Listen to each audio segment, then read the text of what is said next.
الحمد لله نحمده ونستعينه ونستغفره ونؤمن به ونتوكل عليه ونعوذ بالله من شرور أنفسنا ومن سيئات أعمالنا من يهده الله فلا مضل له ومن يضلله فلا هادي له ونشهد أن لا إله إلا الله وحده لا شريك له ونشهد أن سيدنا وسندنا وحبيب ربنا ومولانا محمد صلى الله عليه وعلى آله وأصحابه وبارك وسلم تسليما كثيرا أما بعد فأعوذ بالله من الشيطان الرجيم بسم الله الرحمن الرحيم ولا تستوي الحسنة ولا السيئة ادفع بالتي هي أحسن فإذا الذي بينك وبينه عداوة كأنه ولي حميم وقال رسول الله صلى الله عليه وسلم إذا مات الإنسان انقطع عمله إلا من ثلاث صدقة جارية أو علم ينتفع به أو ولد صالح يدعو له أو كما قال رسول الله صلى الله عليه وسلم मेरे मोहतरम मुअज़्ज़ज़ मुसल्लियान इकराम আল্লাহ পাকের ইহসান ফজল আর করম আল্লাহ পাক আমাকে আপনাকে দুনিয়ার ব্যস্ততা থেকে অবসর হয়ে পূর্ব প্রস্তুতি সহকারে জুমার নামাজের জন্য মসজিদে আসার তৌফিক দিয়েছেন আলহামদুলিল্লাহ।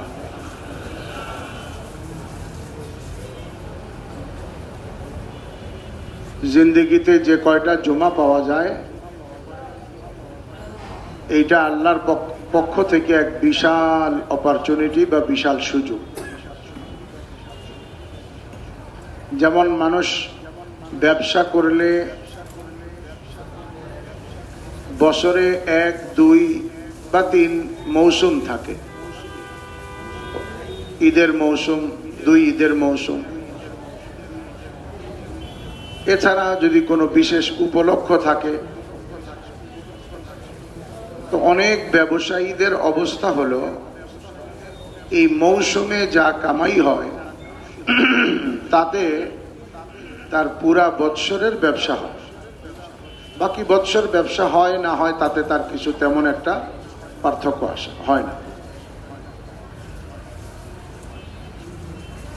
চাকুরিজীবীদের ক্ষেত্রেও তাই, প্রতি মাসেই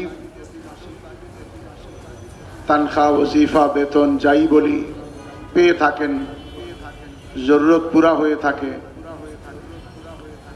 কিন্তু বছরে 1 বার বা 2 বার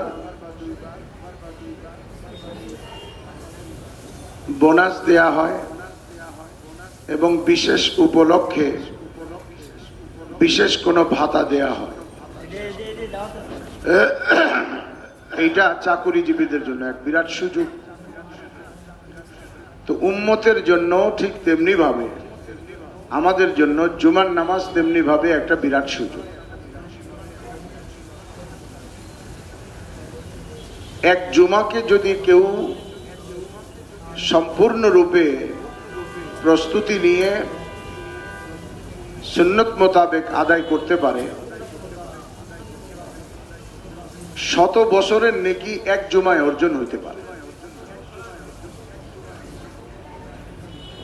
আপনি দেখেন, ঘর থেকে প্রস্তুতি সহকারে যখন কেউ মসজিদে আসে তার প্রত্যেক স্টেপ বা কদম পা ফেলার বিনিময়ে আল্লাহ পাকের পক্ষ থেকে পূর্ণ 1 বৎসর ইবাদতের, নফল ইবাদতের নেকি তাকে দেয়া হয়। এই 1 বছর কেমন? 5 ওয়াক্ত নামাজ পড়লো, রমজানে রোজা রাখলো, এরকম না। পূর্ণ 1 বছর এর অর্থ হলো যে পুরা বৎসরটাই আরবি বৎসর অনুযায়ী 360 দিন সে প্রতিদিন রোজা রাখছে, আর পুরা সময়টাই সে নামাজ পড়ছে। এতে যা নেকি হইতে পারে, জুমার জন্য প্রস্তুতি গ্রহণকারী ঘর থেকে বের হওয়ার পরে প্রত্যেক কদমে কদমে আল্লাহ এই পরিমাণ নেকি দিয়ে থাকে।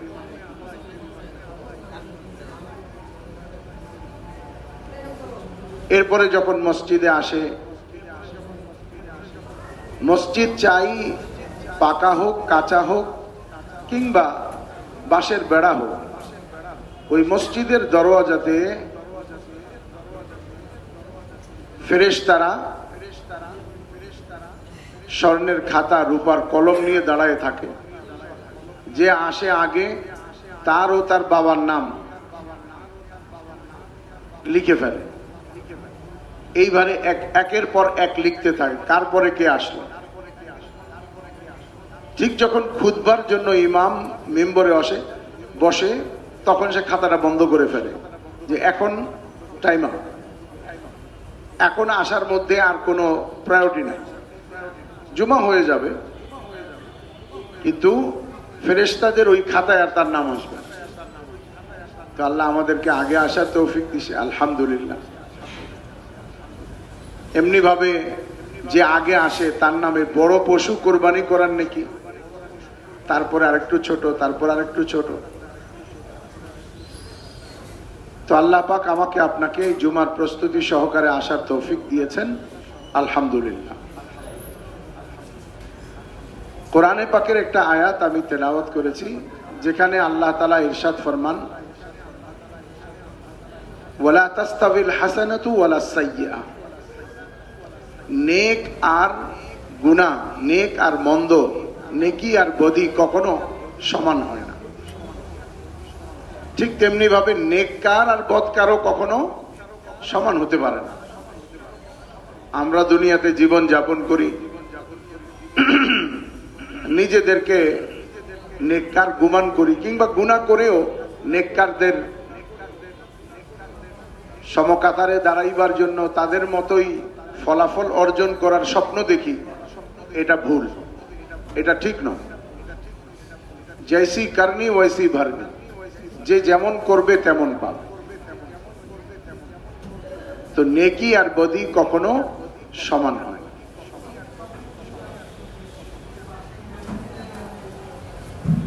নেককারের অভিভাবককে আল্লাহ তাআলা, নেককারের অভিভাবক আল্লাহ তাআলা, গুনাহগারের অভিভাবক শয়তান। অভিভাবক বলতে তাকে তার কল কবজা, কল কাঠি নাড়ে, তাকে চালায়, উদ্বুদ্ধ করে। তো যে নেককার হয় তার অভিভাবক আল্লাহ তাআলা। সুতরাং আল্লাহর সাথে সম্পর্ক গড়া, আল্লাহ পাকের হুকুম মানা, আল্লাহকে সন্তুষ্ট করা, এইটা আমাদের জীবনের সবচেয়ে বড় লক্ষ্যবস্তু হওয়া প্রয়োজন, বানানো দরকার।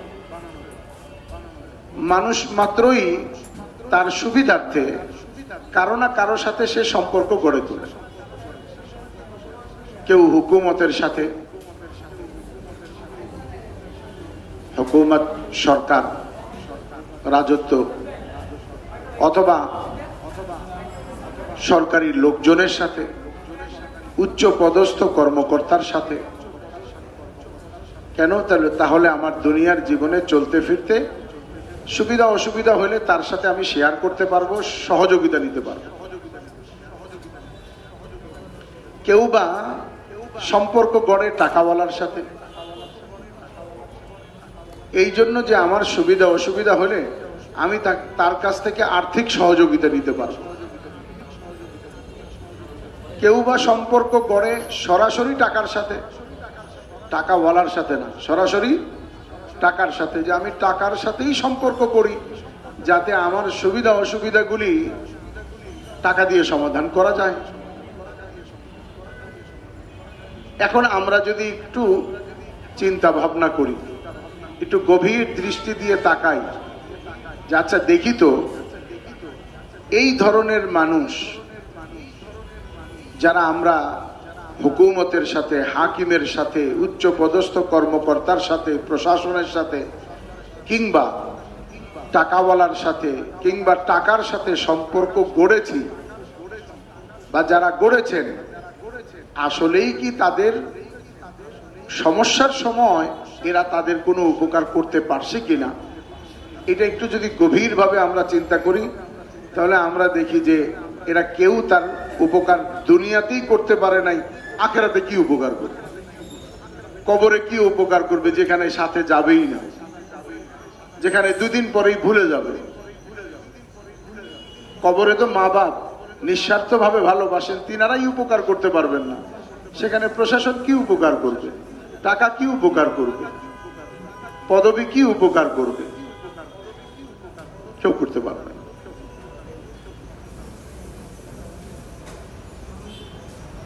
দুনিয়ার লাইনে যত বড় ক্ষমতার অধিকারী হোক, আমি যদি তার সাথে সম্পর্ক করি যে আমার সমস্যার সমাধান সে করবে, আরে তার সমস্যার সমাধানই তো সে করতে পারতেছে না। কি বলেন, বুঝতে পারতেছেন না? তার সমস্যার সমাধানই তো সে করতে পারতেছে না। তাহলে অবস্থাটা কেমন হইল? আমিও চোখে দেখি না, আমার ভাইও কানা, তো দুই কানা গড়তে পড়া ছাড়া আর কি হবে? আমি চোখে দেখি না, এই জন্য একজনের হাত ধরছি যে ভাই আমি তো অন্ধ, আমার একটু রাস্তা দেখায় নেন। যার হাত ধরছি সেও চোখে দেখে না, আর সে বলছে হ্যাঁ ঠিক আছে কোনো অসুবিধা নাই, চলেন আমি নিয়ে যাব। আমিও গেছি, তোরেও খাইছি। দুইজনে মিলে গড়তে পড়া ছাড়া, গাড়ির নিচে পড়া ছাড়া, বিপদে পড়া ছাড়া আর কি হইতে পারে? আর তাই পড়ছে। হাজার হাজার লোক এই গড়তে পড়ে গেছে। তার চেয়ে বরং আল্লাহর সাথে যদি সম্পর্ক গড়া হয়, আর আল্লাহর সাথে সম্পর্ক গড়া সহজও বটে। এই ধরনের লোকদের সাথে সম্পর্ক করতে হলে তোষামত করতে হয়, তাদেরকে তেল মালিশ করতে হয়, হাদিয়া তোহফা দিতে হয়, মিথ্যা প্রশংসা করতে হয়, ক্ষেত্র বিশেষ তাদের জন্য রক্ত ঝরাইতে হয়, তারপরে গিয়ে ফলাফল জিরো হয়। আর আল্লাহ পাককে রাজি করার জন্য অনেক কিছু লাগে না। আল্লাহু আকবার। আল্লাহ বান্দাকে এত ভালোবাসেন যে মহব্বত করে তাকে অল্পতে রাজি করা যায়। মা মহব্বত করে, এই জন্য মাকে যদি এক পাতা ট্যাবলেট এনে দেওয়া যায় অথবা একটু পান সুপারি এনে দেওয়া যায় তাতেই রাজি হয়ে যায়। কিন্তু আর একজন যে আছে, সব ক্ষেত্রে না, বেশিরভাগ জায়গায় আর একজন যে আসে তাকে এই পান সুপারি আর ওষুধের পাতা দিয়ে রাজি করতে পারবেন না। তাকে রাজি করতে হলে স্বর্ণের নেকলেস লাগবে, লেহেঙ্গা লাগবে, পাকিস্তানি 3 পিস লাগবে, অনেক টাকার ব্যাপার। তারপরেও যে রাজি হবে কিনা আনসার্টেন, বলা যায় না। তো মা বেশি মহব্বত করে, এই জন্য অল্পতেই রাজি।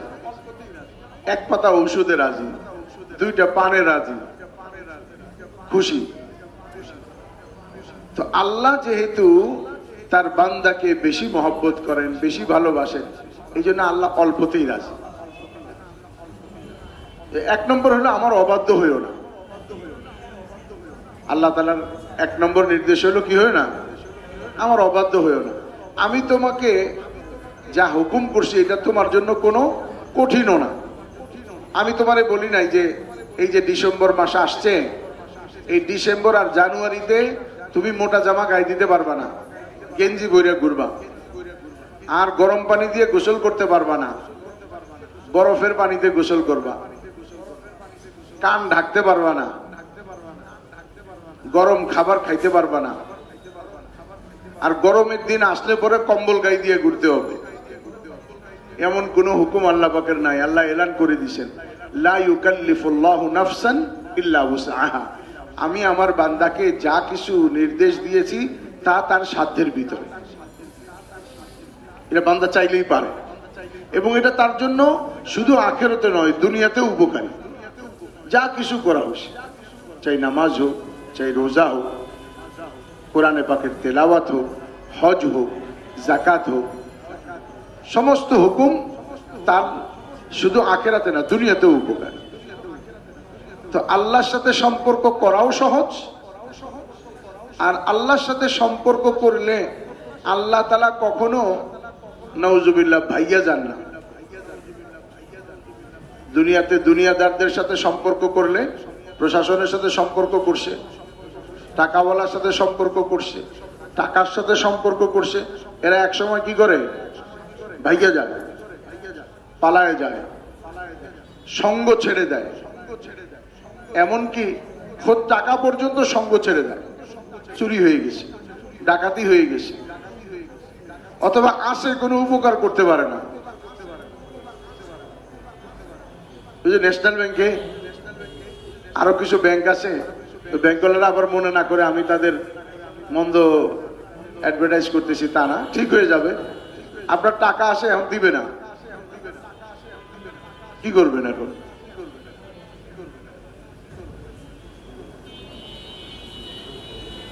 টাকাওয়ালা টাকার সঙ্গ ছেড়ে দেয়, হুকুমতওয়ালা সঙ্গ ছেড়ে দেয়, টাকাও সঙ্গ ছেড়ে দেয়।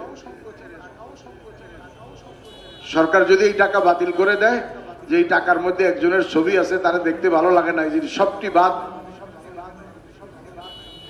নতুন ছবিওয়ালা বানামো, তো যে যত বস্তা ভরে রাখছে এটি পোড়াইয়া চা বানানো ছাড়া আর কোনো কামে লাগবে না। কিন্তু আল্লাহর সাথে সম্পর্ক করা সহজ, আর করার পর আল্লাহ কখনো সঙ্গ ছাড়েন না। আল্লাহ তাআলা কখনোই সঙ্গ ছাড়েন। এই জন্য হুজুর সাল্লাল্লাহু আলাইহি ওয়াসাল্লাম তার চাচাতো ভাই আব্দুল্লাহ ইবনে আব্বাসকে বলছিলেন, ইয়া গুলাইম, হে আমার প্রিয় বৎস, ছোট ভাই, উআল্লিমুকা কালিমাত, আমি তোমাকে কয়েকটা কথা শিক্ষা দিচ্ছি, শিখো। ইহফাজিল্লাহ ইয়াহফাজুক, তুমি আল্লাহ পাকের নির্দেশাবলী, আল্লাহ পাকের আহকামাত, তার হেফাজত করো। ইয়াহফাজুক, আল্লাহ তোমাকে হেফাজত করবে। ইহফাজিল্লাহ তাজিদহু তুজাহা, তুমি যদি আল্লাহ পাকের হুকুম পুরা করো তো আল্লাহকে তোমার মুখের সামনে পাইবা, সম্মুখে পাইবা সবসময়, রাতে, দিনে, গ্রীষ্মে, শীতে, সফরে, হজরে, দেশে, বিদেশে, জমিনে, আসমানে, জলে, স্থলে, দ্বীপ দ্বীপাঞ্চলে, যে কোনো অবস্থায় থাকো না কেন, তোমার টাকা আছে, রাত্রেবেলা ব্যাংক খুলবে না। টাকাওয়ালার সাথে সম্পর্ক আছে, ফোন বন্ধ করে, দরজা বন্ধ করে ঘুমাই গেছে। হুকুমতের সাথে সম্পর্ক আছে, পালায় নাই, আছে, কিন্তু সে দরজা বন্ধ করে সিকিউরিটি রাখছে, কেউ যাতে ঢুকতে না পারে। কিন্তু আল্লাহ দরজা খোলা রাখছে, এবং এমন দরজা, সে দরজা পর্যন্ত পায়ে হেঁটে যেতে হবে না। তুমি যেখানে আছো ওখান থেকেই আমাকে ডাকো, ইহফাজিল্লাহ তাজিদহু তুজাহাক, তোমার সামনেই আমাকে পাবো, আমি সাথে সাথে তোমার কথার উত্তর দিব।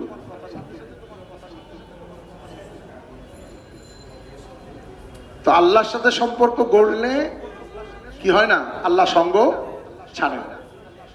ওই যে এক বুড়ির ঘটনা বলছিলাম না, যে এক বাদশাহ তার রাজপ্রাসাদকে এক্সটেনশন করছে। তো এক বুড়ির ঝুপড়ি ছিল, বুড়িও ছিল না সেখানে। তো সরকার তার বাড়ি ভাঙা চুরা ওই টিন মিন যা আছে এক জায়গায় থুপ দিয়ে থুয়ে দিছে। তো বুড়ি সফর থেকে আসছে, বুড়ি ছিল এমন যার সাথে কি ছিল, আল্লাহর সাথে সম্পর্ক ছিল, আল্লাহর হুকুম পুরা করত। তো যার কারণে আল্লাহ তার সঙ্গ ছাড়ে না। বাদশাহ তার সঙ্গ ছেড়ে দিছে, কিন্তু আল্লাহ ছাড়ে না। সে সফর থেকে আসার পরে বাসাই খুঁজে পায় না, বাড়ি খুঁজে পায় না। তো একজনকে জিজ্ঞেস করছে, ভাই আমার বাড়ি কই? ঘর কই? তো লোকেরা তখন আইসা বলছে তুমি ছিলা না, তো বাদশাহ তোমার জায়গা অ্যাকোয়ার করে নিয়ে তার প্রাসাদকে এক্সটেনশন করছে, বর্ধিত করছে, তোমার ঘর ভাঙিয়া ধুয়ে দিছে এক জায়গায়। তো বুড়ি আর কিছু করে নাই, আকাশের দিকে তাকায় বলছে আমি তো ছিলাম না, তুমিও কি ছিলা না? কারে বলছে? আল্লাহকে। বাস তার এই কথাটা শেষ হওয়া মাত্রই বাদশার ওই বর্ধিত অংশ সম্পূর্ণ প্রাসাদটা জমিনের সাথে মিশে গেছে। রাবিআ বসরিয়া রাহমাতুল্লাহ আলাইহা, তার সাথে আল্লাহ সম্পর্ক ছিল কিনা সবাই জানি। সারা রাত নামাজ পড়তেন, হাবশি ছিলেন, মহিলা বুজুর্গদের মধ্যে উল্লেখযোগ্য ছিলেন। তো তার বাড়িতে চোর ঢুকছে, তো ঢুইকা তো ওনার একটা সামান আনিস নিয়ে সকাল পর্যন্ত ঘুরছে, দরজা আর খুঁজে পায় না। কোন জায়গা দিয়ে যে বাইর হইব এই দরজা খুঁজে পায় না। তো শেষে সকালবেলা জিনিস গাঠি সামান যা নিছে ধুইয়া, যখন নিয়ত করছে যে এখন তো পালানো দরকার, সব ধুইয়া যখন বাইরেছে তখন দরজা দেখতে পাইছে, দরজা দিয়ে বাইরে আল্লাহকে সঙ্গে নিছে। তো যখন সে ঘুমাইছিল তখনও আল্লাহ তাআলা তার পাহারাদারি করছে। মাজাহিরুল উলুম মাদ্রাসা দেওবন্দের যে ডিস্ট্রিক্টটা সাহারানপুর, এই সাহারানপুর শহরে মাজাহিরুল উলুম মাদ্রাসা। আমরা যে ফাজাইলে আমাল পড়ি, এই কিতাবের গ্রন্থকার শেখুল হাদিস মাওলানা জাকারিয়া রহমাতুল্লাহ আলাইহির মাদ্রাসা। তো ওনার মাদ্রাসার একজন খাজানচি ছিলেন, মানে ট্রেজারার, টাকা পয়সা যে মাদ্রাসার গ্রহণ করে রাখে, আমানতদার বুজুর্গ। তো একটা বক্সের মধ্যে টাকা পয়সা মাদ্রাসার রাইখা তালা মাইরা রাখেন। রাত্রে ঘুমাইছেন, তো রাত্রে ঘুমের থেকে উঠে শব্দ পাইতেছেন, খটখট শব্দ হইতেছে। তো আইসা দেখছে যে চোরেরা তালা ভাঙ্গার চেষ্টা করতেছে। তুমি দেখে কিছু বলেন নাই, উনি অজু করে ওনার নামাজে দাঁড়ায় গেছে, নামাজ পড়ার নামাজ পড়ছে। নামাজ পড়ে যখন ফজরের সময়, তখনও চোররা চেষ্টা করতেছে। তো উনি বলছেন যে চেষ্টা করতে পারো, তবে তোমরা মনে হয় সফল হইতে পারবা না, বললে উনি নামাজে চলে গেছে। চোরেরাও আশ্চর্য, দেখে কিছু কয় না, ধরে না, দৌড়ানি দেয় না। তো উনি চলে যাওয়ার পরে চোররা আরো সাহস পাইছে, চেষ্টা করছে, কোনোভাবেই পারেনি। তো নামাজ পড়ে আইসা উনি দেখছেন যে সুরক্ষিত আছে। তো উনি যখন মাদ্রাসায় আসছেন, মাদ্রাসার টাইমে, তো ওনার একটা তাকিয়ায়ে কালাম, মানে এটাকে বলে কথা প্রসঙ্গে একটা কথা অনেকে বেশি বলে, যে এই কথা এক একজনের এক একটা থাকে। আমাদের মধ্যে বাংলায়ও আছে, যেমন কেউ বলে কিছু হইলেই বলে সুতরাং, কেউ বলে হ্যাঁ এই জন্য, কিছু একটা থাকে। তো ওনার একটা তাকিয়ায়ে কালাম ছিল, যা কিছু হইতো উনি বলতেন আল্লাহকে কারাম সে, আল্লাহর দয়ায়। বলে এটা হইছে আল্লাহকে কারাম সে হো গয়া। মাদ্রাসার বাজার সদাই করা হয়েছে, আল্লাহর করমে করা হয়েছে, এটা ওনার তাকিয়ে কালাম ছিল। তিনি মাদ্রাসা আইসা বলতেছেন উস্তাদদেরকে, অন্য স্টাফদেরকে, আজ তো আল্লাহ কে করম সে গজব হো গিয়া, আজকে আল্লাহর দয়ায় গজব হয়েছে। আল্লাহর দয়ায় তো গজব হয় না, এই গজব মানে হলো আশ্চর্যের বিষয় হয়েছে, যে আল্লাহর দয়ায় তো একটা বড় আশ্চর্যের বিষয় হয়ে গেছে। কি হয়েছে? বলে এরকম এরকম ঘটনা ঘটছে। উনি আল্লাহকে রাজি করছেন, আল্লাহকে সঙ্গে নিছেন, আল্লাহ তাআলা ওনার পক্ষ হয়ে পাহারাদারি করছে। তো এইটাই হলো নিয়ম, যে যে আল্লাহর সাথে সম্পর্ক করবে আল্লাহ তার কাজ করে দিবে, এবং আল্লাহ সবসময় তার সঙ্গে থাকবে। মানুষ আল্লাহকে রাজি করবে কিভাবে?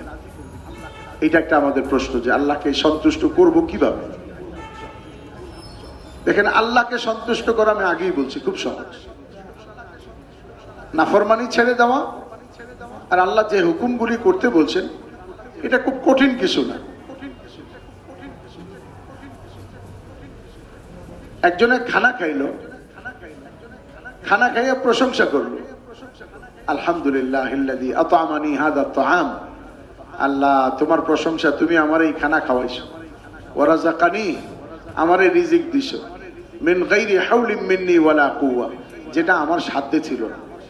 মানে আমি চাইলে একটা চাল জোগাড় করতে পারতাম না, চাল তোমার খাজানা থেকে আসছে, আলু মাটির নিচে তোমার খাজানা থেকে আসছে, সবজি তোমার খাজানা থেকে আসছে, এগুলো সব তুমি দিছো। যখন এই দোয়া পড়ে আল্লাহ এত রাজি হন, এত খুশি হন, এত সন্তুষ্ট হন, গফিরা লাহু মা তাকাদ্দামা মিন যামবি, বুখারী শরীফের হাদিস, আল্লাহ তার সব গুনাহ মাফ করে দেন। আল্লাহ তার সব গুনাহ মাফ করে দেন। কত অল্পতে রাজি হয়ে গেছেন। তবে তার অর্থ এই না যে ঠিক আছে মন চাই মতো চলমু আর খানা শেষে দোয়াটা করবো, তা না। মানে এইভাবে প্রত্যেকটা কাজে আল্লাহকে সন্তুষ্ট করা, আল্লাহর হুকুম পুরা করা। তো আল্লাহ আল্লাহ তাআলা সন্তুষ্ট হন নেক কাজ করার দ্বারা। কারণ আল্লাহ তাআলা এলান করছেন ওয়া হুয়া ইয়াতাওয়াল্লাস সালিহিন, যারা নেক কাজ করে আল্লাহ তাদের অভিভাবক। নেক কাজদের অভিভাবক কে ভাই? আল্লাহ। যখন কারো অভিভাবক, কেউ যদি এরকম হয় যে আমার অভিভাবক এমপি সাহেব অথবা বাংলাদেশের বর্তমান প্রধান উপদেষ্টা অথবা বাংলাদেশের রাষ্ট্রপ্রধান আমার অভিভাবক, তো সে তো দেখতে মাটিতে চললেও তার পা তো মাটিতে পড়বে না, হাওয়ায় উঠতে থাকবে। তাহলে ওই ব্যক্তির কি অবস্থা হইতে পারে যার অভিভাবক আহকামুল হাকিমিন, সারা বিশ্ব জাহানের মালিক, পিঁপড়া থেকে জিব্রাইল পর্যন্ত সমস্ত মাখলুকের স্রষ্টা, সমুদ্রের প্রতিটা পানির ফোঁটা, বৃষ্টির প্রতিটা বিন্দু, প্রতিটা ফোঁটা, পাহাড়ের প্রতিটা কণা, গাছের প্রতিটা পাতা, সব যার হুকুমে চলে, সে যদি কারো অভিভাবক হয়ে যায় তাহলে তার কত বড় উপকার, তার কত বড় গর্বের বিষয়। তাহলে গর্বের বিষয় হলো আল্লাহর সাথে সম্পর্ক করা, আর আল্লাহর সাথে সম্পর্ক করা হলো নেককার হওয়া, নেককার হয়ে যাওয়া। যে নেককার হবে আল্লাহ তাআলা তার অভিভাবক হবে। নেক কাজ করার জন্য ঈমান লাগে, নেক কাজ করতে হলে ঈমান লাগে। এই জন্য ঈমানকেও সুন্দর করা, ঈমান বানাইলে নেক কাজ করা সহজ হয়ে যায়। শুধু সহজ হয় না, প্রিয় হয়ে যায়। একটা হলো সহজ আর একটা হলো প্রিয়। একটা ঔষধ, তার মধ্যে তেমন কোনো তিতা নাই, কোনো কিছুই নাই, পানির মতো, তাহলে এটা খাওয়াটা সহজ। কিন্তু আর একটা ঔষধ, সেটা শরবতের মতো, কোল্ড ড্রিঙ্কসের মতো, তাহলে এটা খাওয়া প্রিয়। এনে এক চামচ খাইতে বসে 1.5 চামচ খায়, আবার যেটা থাকে ওটা চাইটাও খায়। আর যেটা তিতা ওইটা আধা চামচ খাইয়া কয় ওইটুকু হইব, যা তিতা তাতে হইছে। তো যখন কেউ নেককার হয়, ইমানদার হয়, তখন নেক কাজ তার কাছে কি হয়ে যায়? প্রিয় হয়ে যায়। আর গুনাহগারের গুনার মধ্যে পেরেশানি। মুফতি শফি সাহেব রহমাতুল্লাহ আলাইহি বলেন, তোমার যত মন চায় গুনাহ করতে পারো, তোমার যত মন চায় গুনাহ করতে পারো, তবে মনে রাখো, আমি বলছি যে আল্লাহ তাআলা, উনি বলছে আমি কসম করে বলছি, যদি আল্লাহ তাআলা মৌতের পরে না দুনিয়াতেই তোমার জীবনটা জাহান্নাম না বানাইছে, তো আমি শফির নাম পরিবর্তন করে দিই। চাই তোমার যত টাকা থাকুক, চাই তোমার যত ক্ষমতা থাকুক, তোমার মন চাই যতটুকু গুনাহ করার করতে পারো, মৃত্যুর পরে নয়, দুনিয়াতেই তোমার জীবনটা যদি আল্লাহ জাহান্নাম না বানাইছে, তো তুমি আমার নাম শফি পাল্টাই দিও। মুফতি শফি সাহেবকে মুফতি আজম পাকিস্তান, আগে তো উনি হিন্দুস্তানের ছিলেন, দেশ ভাগের পরে পাকিস্তান চলে গেছেন, পাকিস্তানের মুফতি আজম ছিলেন মারিফুল কোরআনের গ্রন্থকার, বর্তমান বিশ্বের সবচেয়ে বড় আলেম মুফতি তকি উসমানী সাহেবের আব্বাজান।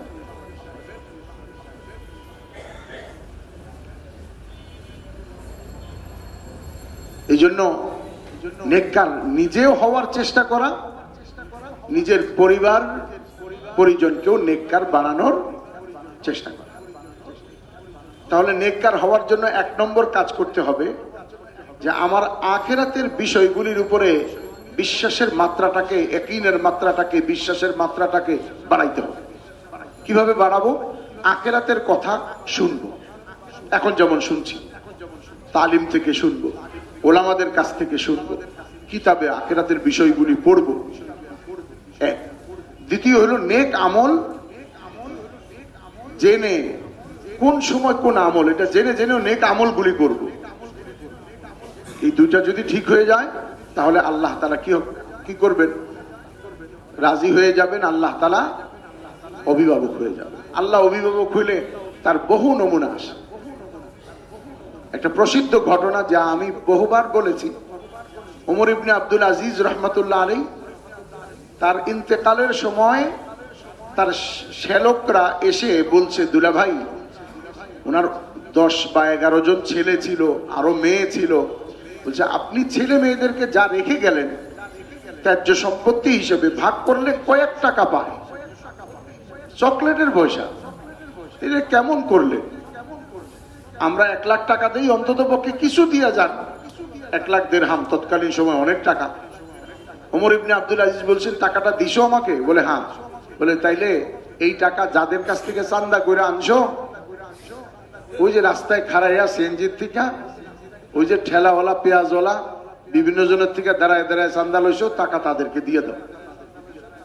আর আমার ছেলে মেয়েদেরকে আমি নেককার বানাইছি, আর আমি কোরআন শরীফে পড়ছি নেককারদের অভিভাবক আল্লাহ, আমি আমার ছেলে মেয়ের অভিভাবক আল্লাহকে বানাই। সুতরাং কি ঘটলো? ওনার ইন্তেকালের পর এক সময় ইরাকের বাগদাদ শহরের জামে মসজিদ থেকে যখন ওমর ইবনে আব্দুল আজিজের ছেলেরা জুমার নামাজ পড়ে বের হইতো, তো তার ওই মামারা যারা তার আব্বাকে টাকা দিছিল, ওই মামার ছেলেরা, মামাতো ভাইয়েরা জামে মসজিদের সিঁড়িতে ভিক্ষা করত। আর ওমর ইবনে আব্দুল আজিজের ছেলেরা ইরাকের এক এক শহরের এক একজন গভর্নর হয়েছে। আল্লাহকে অভিভাবক বানানো। এই জন্য দুনিয়া অথবা টাকা পয়সা বা পদ পদবি পাইলে খুশি না হয়ে যাওয়া, এটা আল্লাহ পাকের সন্তুষ্টির কোন লক্ষণ নয়। এটা আল্লাহ খুশি হইয়াও দেয়, বেজার হইয়াও দেয়। বুঝতে হবে আমার উপরে আল্লাহ রাজি কিনা।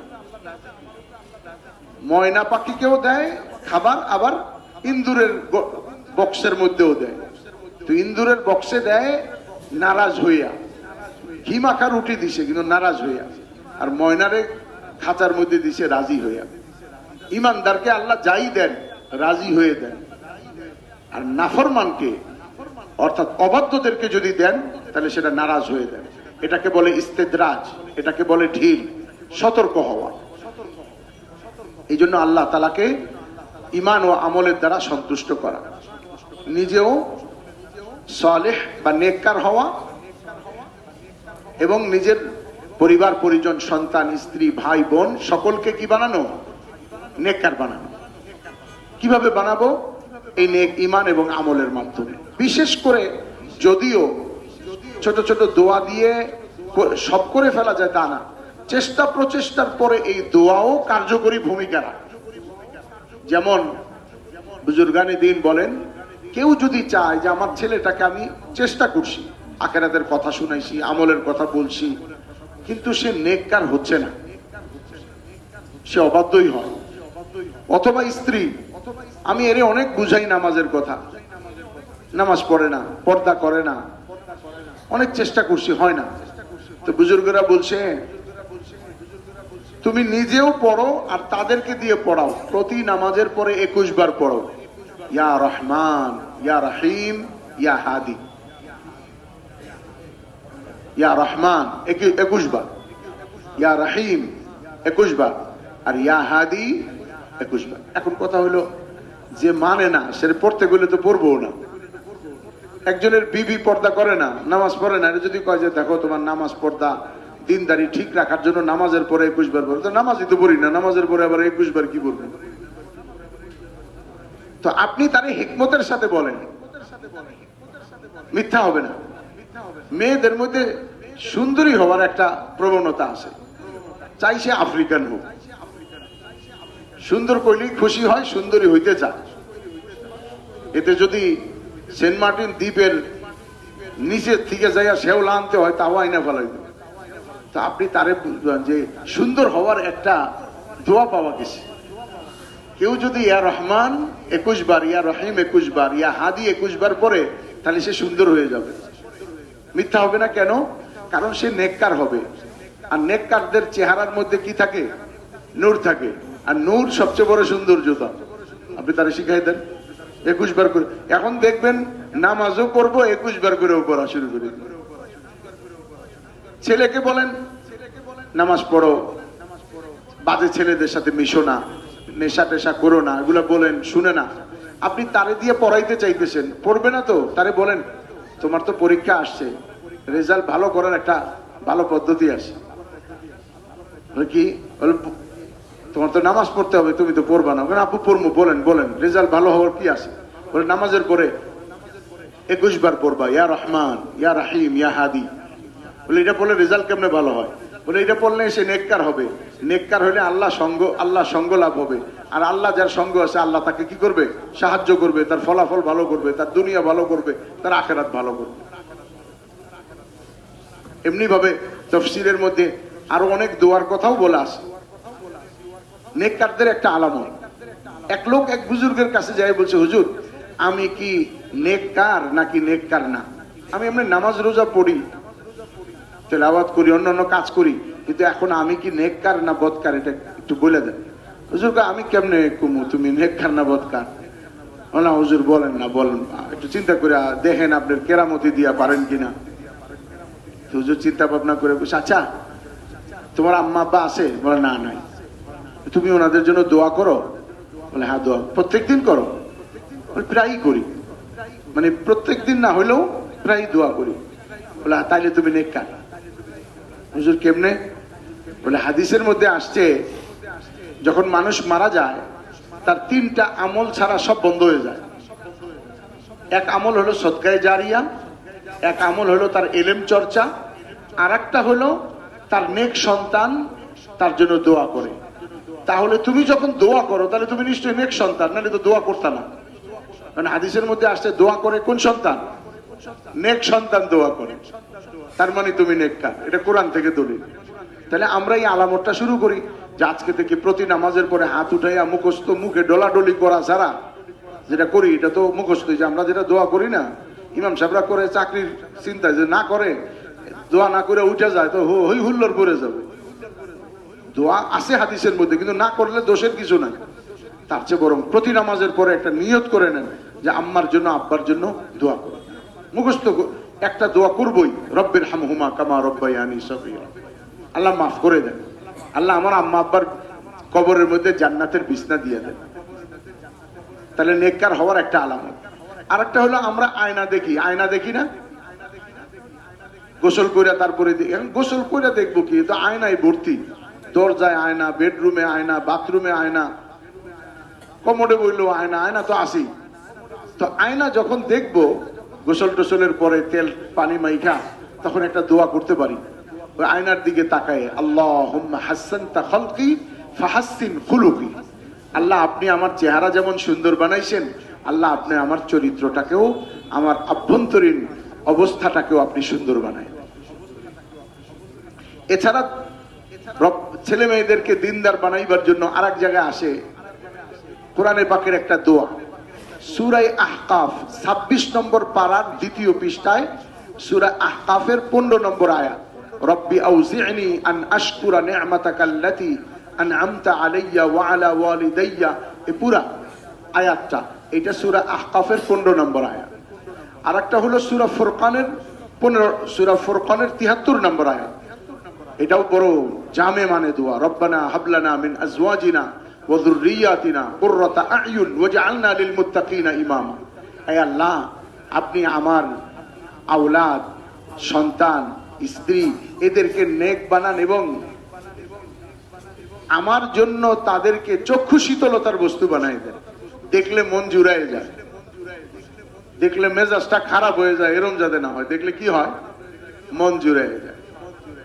এমনি ভাবে আল্লামা জালালউদ্দিন সুয়ুতি রহমাতুল্লাহ আলাইহি উনি বলছেন, যারা সন্তানওয়ালা, যারা আলিম, যারা তালিবে ইলম এবং যারা মালদার ওহদাদার, তাদের জন্য কিছু আমল আছে। উনি বলছেন সূরা ফাতিহা পড়ো, তাহলে কি হবে? 10টা ফায়দা, 10টা সূরার 10টা ফায়দা। বলে আল ফাতিহাতু তামনাউ গাদাবার রব, যে সূরা ফাতিহা বেশি বেশি পড়বে আল্লাহ পাকের রাগ গোসা থেকে বেঁচে যাবে। ইয়াসিন তামনাউ আতশাল কিয়ামা, যে সূরা ইয়াসিন বেশি পড়বে বা প্রতিদিন পড়বে আল্লাহ কিয়ামতের দিন তাকে পিপাসার্ত হওয়া থেকে বাঁচিয়ে দিবে।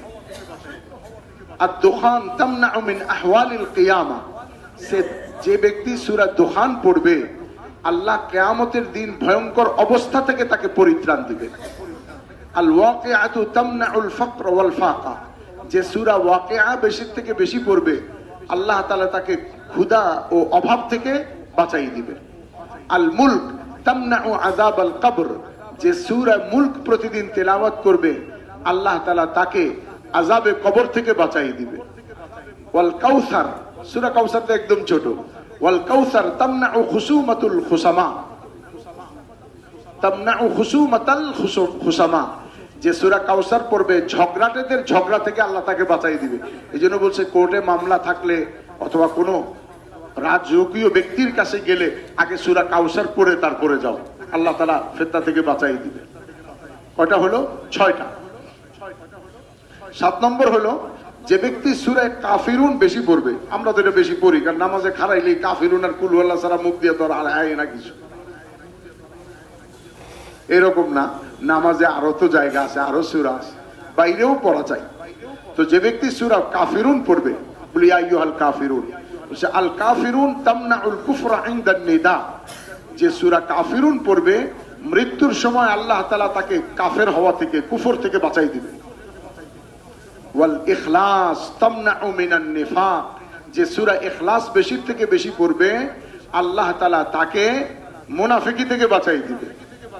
9 নম্বর আল ফালাক, সূরা ফালাক, আল ফালাক তামনাউ মিন হাসিদিল হাসিদিন, আল্লাহ তাআলা হিংসুকদের হিংসা থেকে তাকে বাঁচাই দিবে। আর 10 নম্বর হলো সূরাতুন নাস তামনাউ মিন ওয়াসাবিস, যে সূরা নাস বেশি বেশি পড়বে তার ওয়াসওয়াসা আছে না, খালি ওয়াসওয়াসা, কোনো নিয়া কোনো জিনিস নিয়া করব না, হইব না, যামু না, দেখমু না, সারাক্ষণ এই এক রোগের মধ্যে থাকে। আল্লাহ তাআলা এটা থেকে তাকে বাঁচাই দিবে। আল্লাহ পাক আমাকে আপনাকে সকলকে এই আমলের মাধ্যমে, সালেহ হওয়ার মাধ্যমে আল্লাহকে সন্তুষ্ট করার তৌফিক দান করেন। একটু বসি। আচ্ছা, শীতের দিন আসছে, 1 মিনিট সময় নেব, 1 মিনিট, একটু সময় দেরি হয়েই গেছে। আমাদের সবার বাসায় শীত নিবারণ